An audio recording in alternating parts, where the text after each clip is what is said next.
Welcome to Breaker Technology's hydraulic breaker operation video, intended to help you with the installation, operation, and care of a BTI hydraulic breaker. Whether using our TB2580 to break oversize in a quarry or the TB135 to bust up pavement, there are tips here to help you get the job done. This video is divided into 6 sections: breaker design, installation, safety, operation, maintenance, and storage. Breaker design. A BTI hydraulic breaker represents the state-of-the-art in rock and aggregate breaking. Our hydraulic breaker is a self-actuated hammer that delivers rock breaking power with the minimum of parts. The main sections of a BTI breaker are the front head, cylinder, rear head, and control valve. The front head contains the breaker tool, bushings, and retainer pins. By removing the retainer pins, the tool can be quickly changed. The cylinder contains the moving piston, which strikes the tool. The seals for both ends of the piston are also located in the cylinder. The rear head houses the cushion chamber, which is charged with nitrogen gas. The gas in the cushion chamber absorbs the piston's upward recoil and stores this energy for the next blow. The control valve is mounted on the cylinder and directs the flow of hydraulic oil and therefore the movement of the piston. BTI's new M-series breakers incorporate the control valve within the cylinder body. Located directly above the control valve are the hydraulic in and out ports. 2 side plates hold the breaker and protect it during operation. The breaker is attached to the carrier by a bracket fastened to these plates. Now let's take a look inside the breaker. There are only 2 moving parts in a BTI breaker. Fewer parts means fewer problems. The control spool shifts up and down, directing high pressure oil into the cylinder, where the piston, the other moving part, is forced up and down. As the piston strikes down on the top of the tool, an energy pulse is transferred through the tool into the material. When you activate the hammer fire control, high pressure oil enters the control valve and cylinder. When you activate the hammer fire control, high pressure oil enters the control valve and cylinder. Oil entering the control valve holds the spool down. At the same time, high pressure oil is traveling to the lower end of the piston, forcing the piston up. As the piston travels up, it is also compressing nitrogen gas in the cushion chamber. This compressed energy is stored in the chamber, boosting the downward power stroke. As the piston reaches the top of its stroke, a pilot port is uncovered, sending a high pressure oil signal to the lower end of the control spool, shifting the spool upward, allowing high pressure oil to enter the top of the cylinder. This high pressure oil now accelerates the piston downward, with an added boost from the compressed nitrogen gas. The piston finishes its downward travel by hitting the top of the tool. As the piston hits the tool, the lower end of the control spool vents oil to the tank. The vented oil causes the spool to shift down, and again high pressure oil enters the lower end of the cylinder. The piston is now in the starting position and the cycle begins once more. Installation. When you receive your shipment from BTI, it will contain a breaker, and usually a breaker tool, toolbox, charging socket, and gauge. You may also receive a custom installation kit for your carrier, containing pins, bushings, and collars. Your manuals may be shipped separately. Check that your owner's manual includes parts, operation, and service, and a SEMA safety manual produced by the Construction Industry Manufacturers Association. Affixed to the breaker are 2 decals, a safety decal and a storage decal, that you should familiarize yourself with. The breaker's serial number is stamped on the cylinder just below the control valve. Included with your shipment is a copy of the attachment installation notice. To validate your warranty, fill out this form and return it to BTI's Customer Service Department. If you are not installing the breaker immediately, then follow the directions on the storage decal. Storage instructions are also covered at the end of this video. Always use a breaker sized to the carrier. A breaker that is too small for the carrier will damage the breaker, while a breaker too big will damage the carrier. Ensure you have the proper installation kit for attaching the breaker and that the carrier's hydraulic system meets the breaker flow and pressure requirements. Now let's get the hydraulic breaker up and running on your carrier. To run, a breaker needs hydraulic flow in one direction within a working pressure range.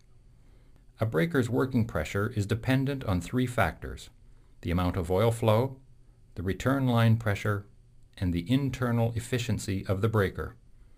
There is no separate pressure adjustment on the breaker. Often, a carrier is equipped with an auxiliary control valve.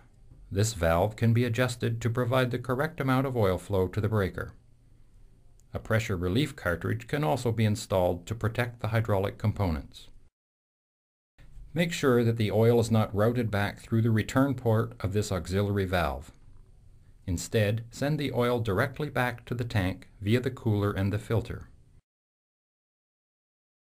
If the circuit is plumbed using both ports on the auxiliary valve, the return line should have a bleed line connected to tank to prevent damaging pressure spikes from the returning oil.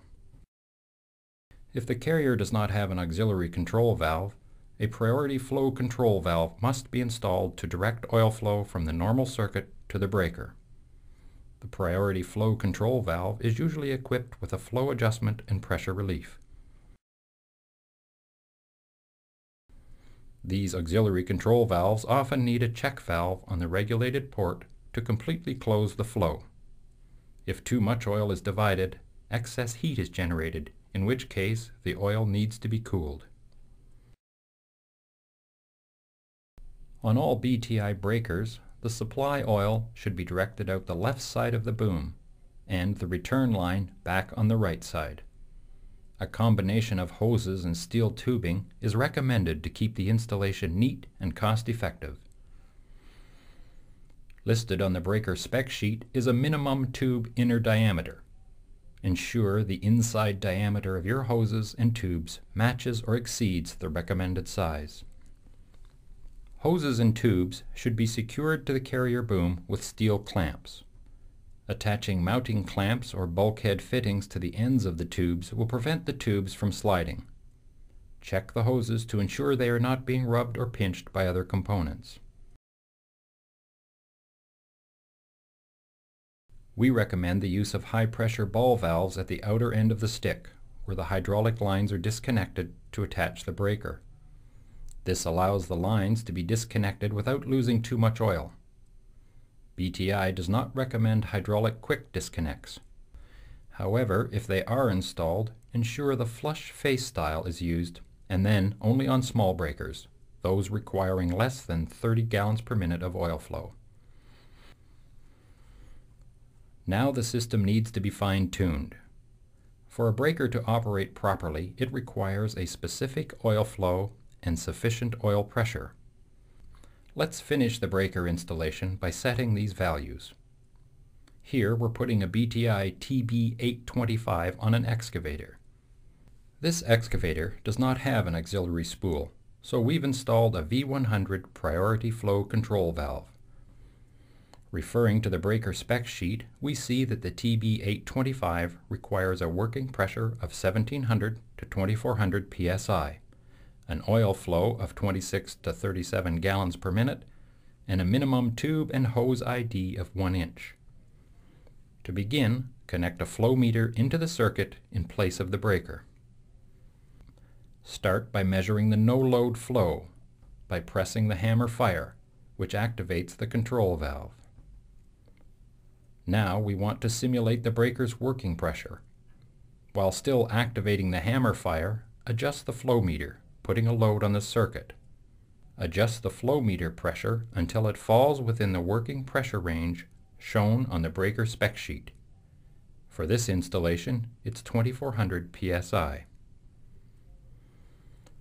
Now adjust the oil flow on the carrier so the flow meter reading equals the value on the breaker spec sheet, 37 gallons per minute for this installation. We also need to ensure that the carrier's pressure relief valve does not activate while the breaker is working, so the pressure relief must be set at 350 psi above the maximum working pressure of the breaker. Continue to load the circuit pressure by adjusting the flow meter. Eventually, the carrier's relief valve will activate and the oil flow will drop to zero. The pressure at which the relief kicks in will be displayed on the flow meter. If this pressure setting is at least 350 psi or greater than the maximum working pressure of the breaker, your machine is ready. If not, you need to adjust the carrier's pressure relief setting. For this installation, take the 2400 psi working pressure and add 350 for a relief setting of 2750 psi. If more than one attachment with different flow requirements is to be connected to this carrier, you will need to measure the flow and note the adjustments of each. Mark these two locations directly on the flow control valve. Be aware that a slight amount of oil seepage around the breaker connecting areas is normal during the first 200 hours of operation. And finally, record the oil flow and relief pressure settings when filling out the BTI warranty card. Safety. Safe operation should be your #1 concern. Safe operation also means proper maintenance before use and periodically during use. Operating and maintaining your breaker safely and properly helps assure a long and productive hammer life. Included with your operator's manual is a SEMA hydraulic breaker safety manual. Please read and understand these manuals before operating or maintaining your BTI breaker. Here are some of the key safety tips you should be aware of. Ensure the breaker is used only for its intended purpose and that every operator receives proper training. Begin the workday by inspecting the breaker. Look for damage to the hydraulic hoses, carrier mounting, and the breaker tool end. Only experienced mechanics should disassemble the breaker. Before beginning any breaker disassembly, all nitrogen gas pressure must be released from the cushion chamber. When charging the cushion chamber with nitrogen gas, stay clear of the breaker tool. BTI breakers and their components are heavy. Plan carefully how you will handle them before removing, disassembling, or installing, and stand clear when slinging the breaker off the ground. Operators should always wear the proper protective equipment for the job at hand. This may include safety glasses, gloves, boots, hard hat, ear protection, and a dust mask. To ensure you have complete control, activate a breaker only from the carrier's operator seat, and if required, instruct one person to provide hand signals to the operator. The operator should activate the controls only when signaled to do so. Avoid injury from flying chips of stone or concrete while working by keeping yourself and others well away from the breaker. Now, with safety in mind, let's put the breaker to work.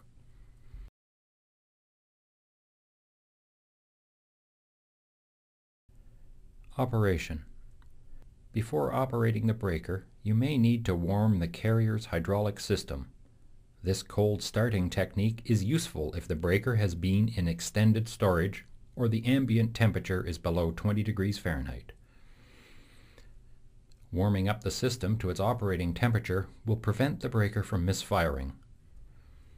First, cycle each boom function by extending and retracting each cylinder through its full stroke. Hold the valve open for 3 to 5 seconds at each end of the cylinder's travel. This will push oil over the relief and generate heat. Repeat this procedure until all booms operate smoothly. Repeat this procedure until all booms operate smoothly. Next, raise the breaker so the tool is not pressing onto any material and fire the hammer. This is called idle firing. In this position, the breaker does not normally run, but circulates warm system oil through the control valve to the tank. Hold the hammer fire on for 5 seconds, then release for 5 seconds. Repeat this procedure for 3 to 5 minutes, depending on the ambient temperature. While idle firing, the piston may move up and down, but won't hit the tool. And finally, start breaking rock by operating the breaker in short 3-second bursts.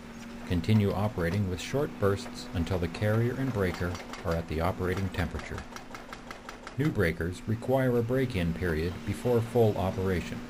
For the first 30 minutes, operate in soft material or compacted ground, and do not fire the hammer continuously for more than 20 seconds at a time. Now that we're up and running, here are some operating principles for your breaker. The following rules can be applied to most braking situations. Later, we'll look at specific applications. It might be helpful to begin with an analogy. Let's compare breaking rock with a hydraulic breaker to breaking stone with a hammer and chisel.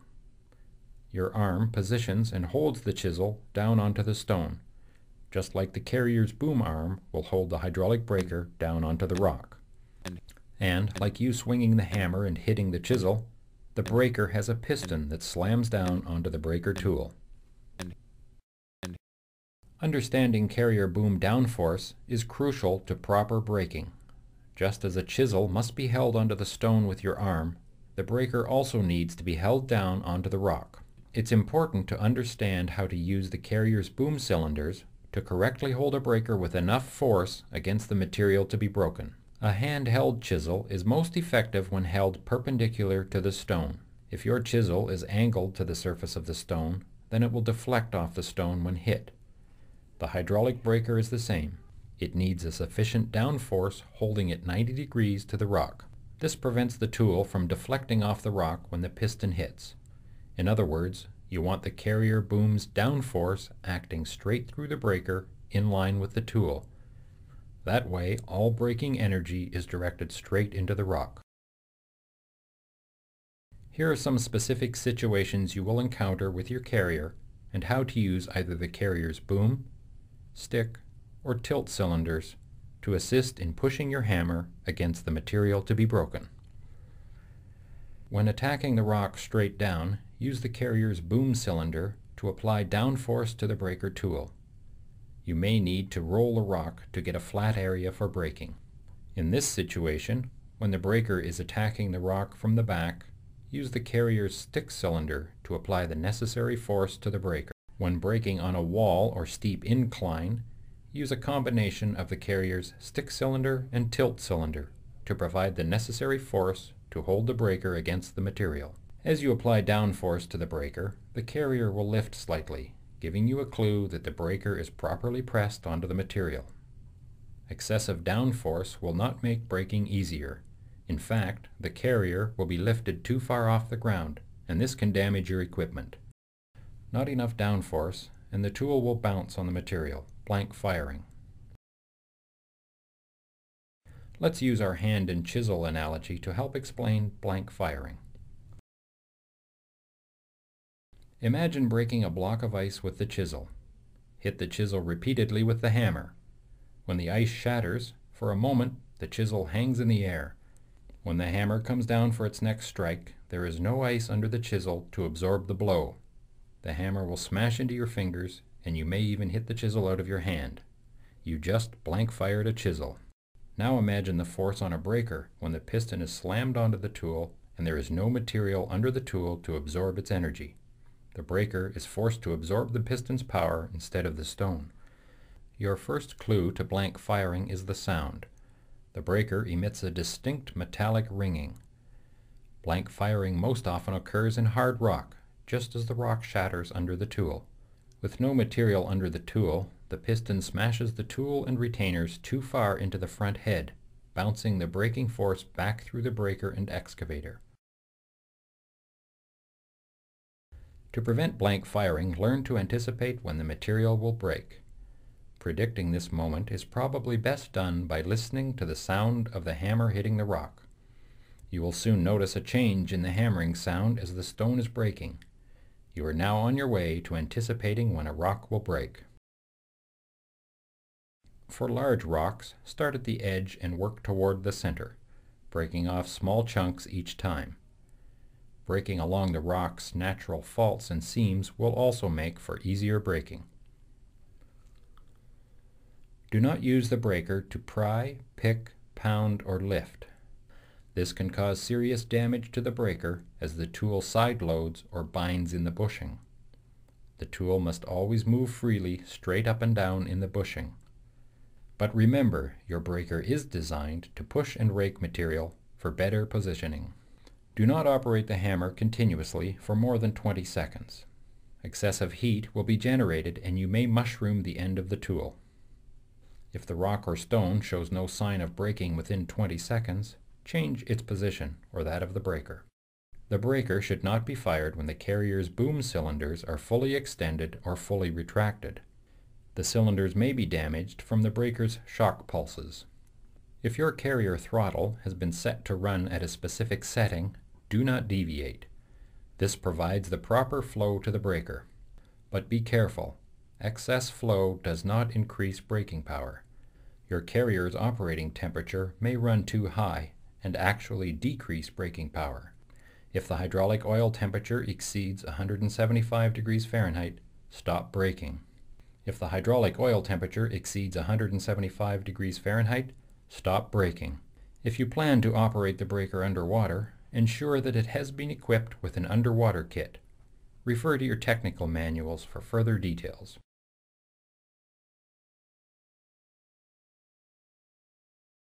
Trenching and excavation work. Before trenching, you will need to remove all overburdened material, exposing the surface of the rock to be broken. To begin, penetrate the breaker tool deep into the material, splitting and loosening the rock. Repeat this penetration several times within a small area, excavating a hole. When excavating a deep trench, it is more effective to use steps or benches, allowing a place for the rock to break out to. Keep maintaining the benches as the trench advances. The sides of the trench must be sloped to accommodate the width of the breaker. In other words, the larger the breaker and the deeper the trench, the wider the opening at the top will need to be. For most situations, the excavator will sit off to the side of the trench, allowing you to keep steeper slopes. However, the carrier swing function will not have the strength to push broken rock away from the work area.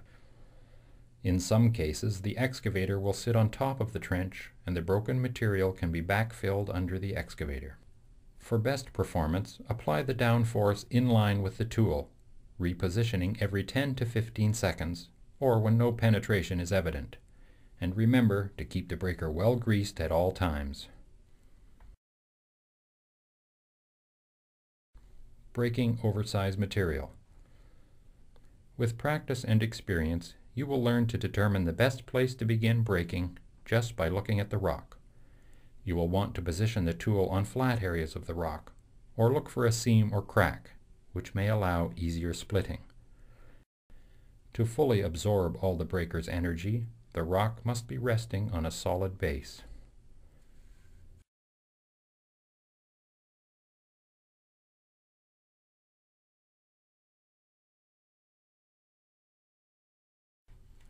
Breaking concrete. Begin by penetrating the concrete several times in one area with the breaker tool. This should loosen the concrete and separate the reinforcing steel. The reinforcing steel may need to be cut, keeping the concrete pieces manageable for hauling away. When breaking concrete floors, use the down force from the carrier's boom cylinder to follow the tool through the concrete. Breaking vertical walls is more difficult. Force must be maintained using a combination of boom, stick, and tilt cylinders. A fast blow rate gives the best performance in breaking concrete, so ensure your carrier is providing the breaker with the maximum recommended oil flow. Generally, when breaking concrete, a chisel point gives the best splitting action. However, if you are breaking hard concrete with lots of reinforcing steel, a moil point may be better. The moil tip allows the tool to deflect off the steel as it breaks through the concrete.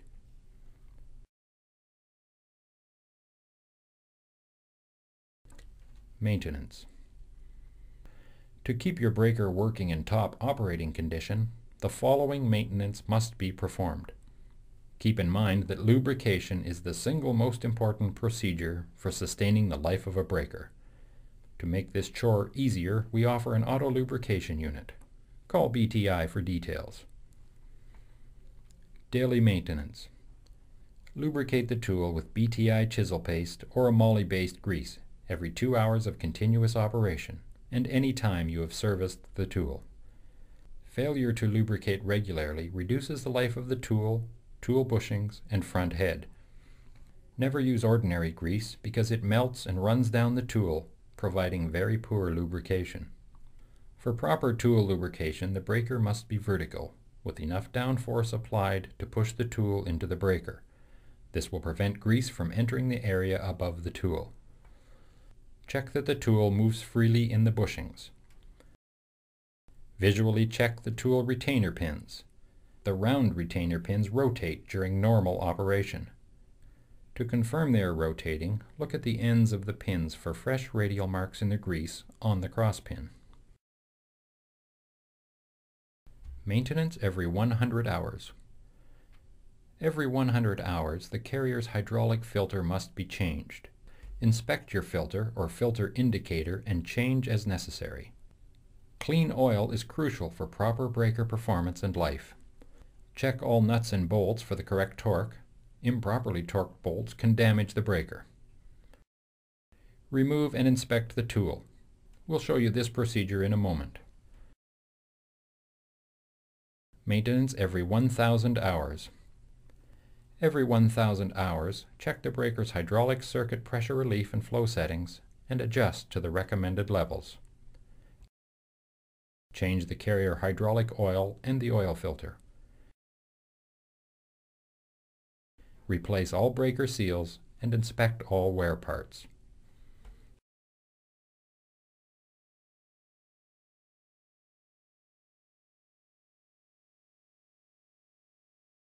Removing the tool. Check the wear width between the tool and the tool bushing. The acceptable wear limits are listed in your service manual. If the clearance is excessive, you must replace the defective parts to avoid causing further damage to the breaker. Before removing the tool, wipe clean the retainer pin area. Drive or push the retainer cross pin out from the side opposite the stopper plug. Then, drive out the tool retainers from the side opposite the control valve. Inspect the tool retainers for cracks or deformities. BTI's O-Series oval tool retainers should be examined for wear along the edge of the retainer that rests against the tool. The E-Series breakers have round retainer pins that will show radial grease marks confirming they have been rotating properly. Also, look for wear on the surface of the retainer where the tool hits it. If there is excessive wear on these pins, they must be replaced. Remove and examine the tool. There are 4 key areas to pay special attention to: retaining pin contact area, bushing contact surface, the end of the tool, and the top impact surface. Inspect the retainer pin contact area on the tool for burrs. Grind smooth any burrs in this area. Inspect the bushing contact surface for horizontal gouges or burrs. Grind smooth to prevent stress failures. Examine the end of the tool for any uneven wear or mushrooming. Uneven wear indicates that the breaker has been operating at an angle. Mushrooming on the end indicates that the tool has been hammering in one position for too long. Inspect the top of the tool for pitting and mushrooming. Damage in this area cannot be repaired. The tool must be replaced. Also, inspect the front head tool bushings for wear. Excessive gouging here indicates there has not been enough lubrication or the tool has been used at an angle. Any of these conditions may also suggest a need for more frequent servicing because of extreme operating conditions, or because the breaker is not being operated properly.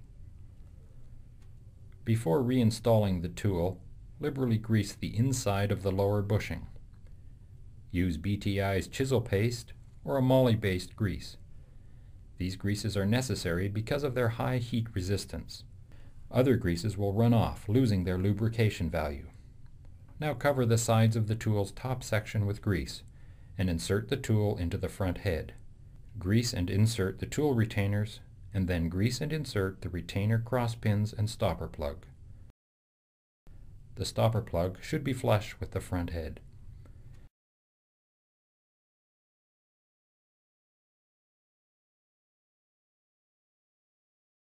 Troubleshooting. Here are some potential problems an operator should look out for.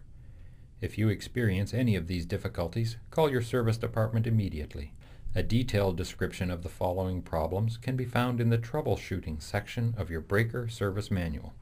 Oil leakage, breaker does not hammer, erratic hammering, hoses jerk violently, lack of power, tool cannot be removed, excessive burrs on the tool, broken tool, mushrooming of the tool, rapid increase in temperature, contaminated oil. Remember, any of these symptoms can drastically affect your breaker's performance and should be dealt with immediately. Removal and storage. At the end of the day, if the breaker is not to be removed from the carrier, it should be left resting in a vertical position. When it's time to remove and store your breaker, follow one of these steps. Short-term storage. Storing your breaker for up to a week is considered short-term storage. This is how to store the breaker. Using your excavator, lay the breaker on wooden blocks. The breaker mounting end should lie higher than the tool end. Now remove the pins to disconnect the breaker from the boom. Remove the tool and ensure the retaining pins, bushing, and piston bottom are all well greased. Then reinstall the tool and cover the breaker with a tarp. If you plan to store the breaker longer than a week, use one of the following two procedures, depending on whether you are standing the breaker up or laying it down. For long-term storage, in which you are laying down the breaker, first release the cushion chamber gas pressure. Remove the tool, then liberally grease the piston bottom, retaining pins, and inside the front head. Next, push the piston up inside the breaker and reinstall the tool. Finally, with the breaker's mounting end elevated, cover the breaker with a tarp. Long-term storage standing up. For long-term storage, where you are standing the breaker up, the breaker must be stored in a safety stand. Allow the breaker's weight to push the tool up into the breaker. You do not need to release the cushion chamber gas pressure.